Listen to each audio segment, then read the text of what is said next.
You do this thing where your phone lights up and you don't pick it up.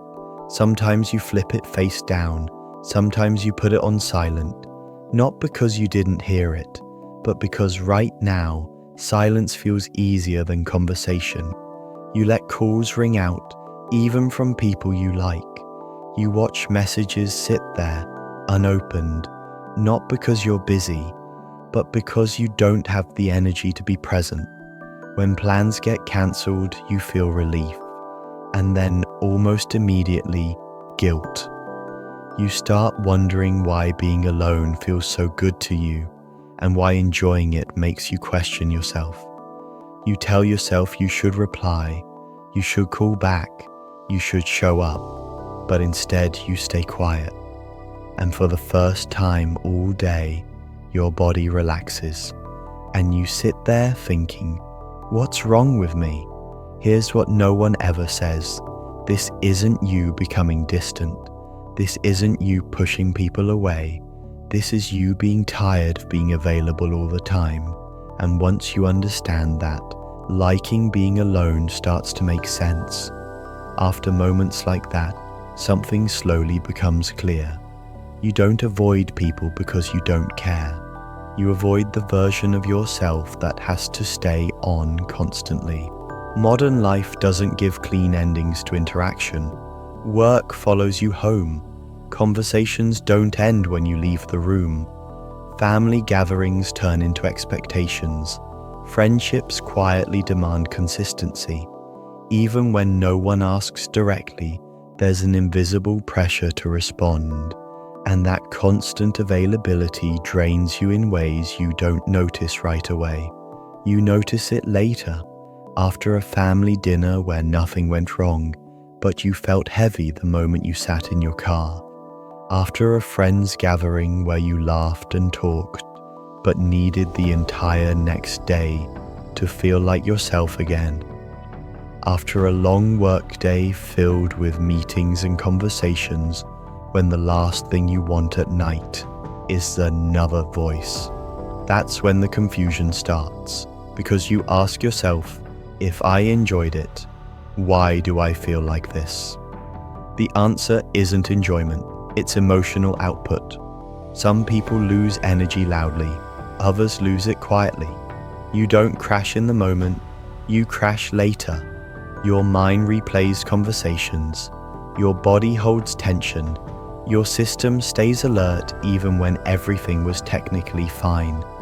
So being alone becomes the only place where your nervous system can power down. Alone, no one needs your reaction. No one needs your attention. No one needs you to manage tone, timing, or emotion. You don't have to perform presence. And that's why silence doesn't feel empty. It feels safe. People often misunderstand this. They assume liking being alone means you don't like people, that you're antisocial, that you've changed. But the truth is, people who like being alone are often very capable socially. You know how to talk, you know how to listen, you know how to behave appropriately. You've learned it through real life, family events, workplace dynamics, friendships, responsibilities. You know when to smile, when to speak, when to stay quiet, and because you're good at it, people expect it from you all the time. But being good at something doesn't mean it doesn't cost energy. It just means you've learned how to hide the cost. Over time, you realize social interaction isn't neutral for you. It requires effort. Effort to stay engaged, effort to respond correctly, effort to hold space for others. And when life stacks those efforts back to back, your system starts asking for recovery. That recovery looks like solitude, not isolation, not loneliness, solitude. There's also something deeply personal about how you experience time around people. In groups, time feels loud, minutes stretch, your attention gets pulled in too many directions. You're listening to one conversation while another starts beside you. Someone expects a reaction, someone expects agreement, And even when you're quiet, you're still involved. Your body is present. Your mind is working. Later, when you're finally alone, time feels different, slower, cleaner, yours. That's why being alone doesn't feel like waiting. It feels like arriving. You've probably noticed how differently you breathe when you're alone. In social spaces, your breathing is shallow, controlled, almost guarded. But alone, your chest loosens, your breath deepens, your body lets go of something it's been holding all day. Liking being alone isn't just mental, it's physical. Your nervous system recognizes safety in quiet. No sudden demands, no unexpected questions, no emotional adjustments required. And when your body feels safe, your mind follows.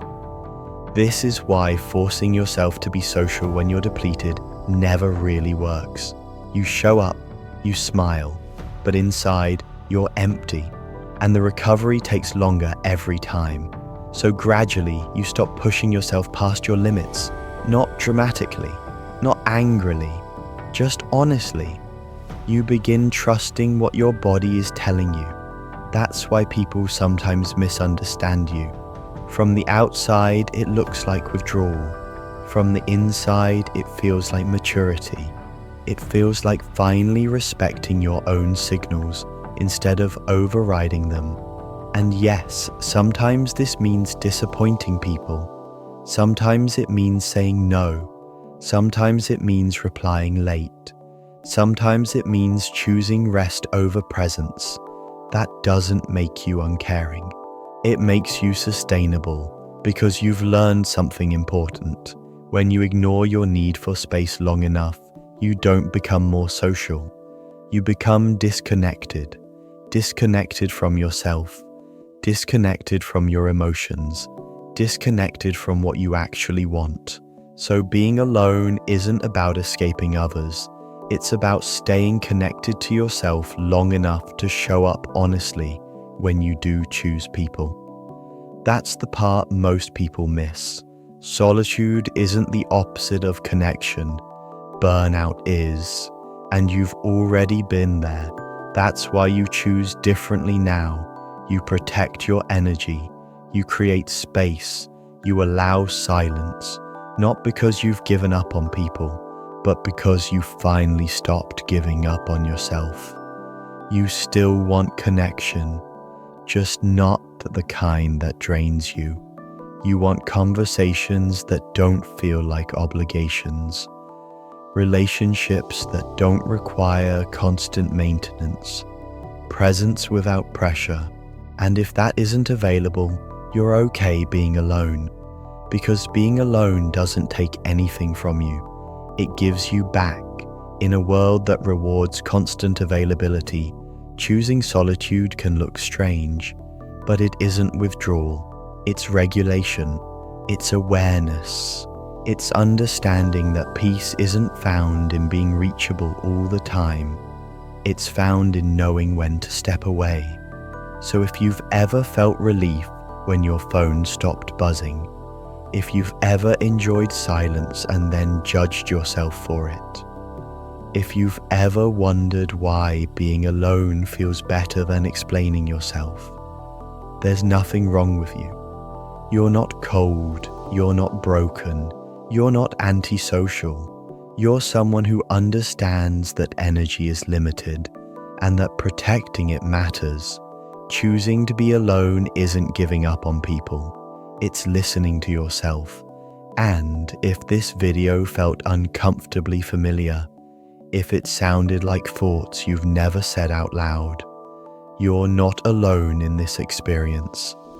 If you want more videos that quietly put words to feelings most people struggle to explain, you can stay here. Sometimes understanding yourself is the most meaningful connection you'll ever have.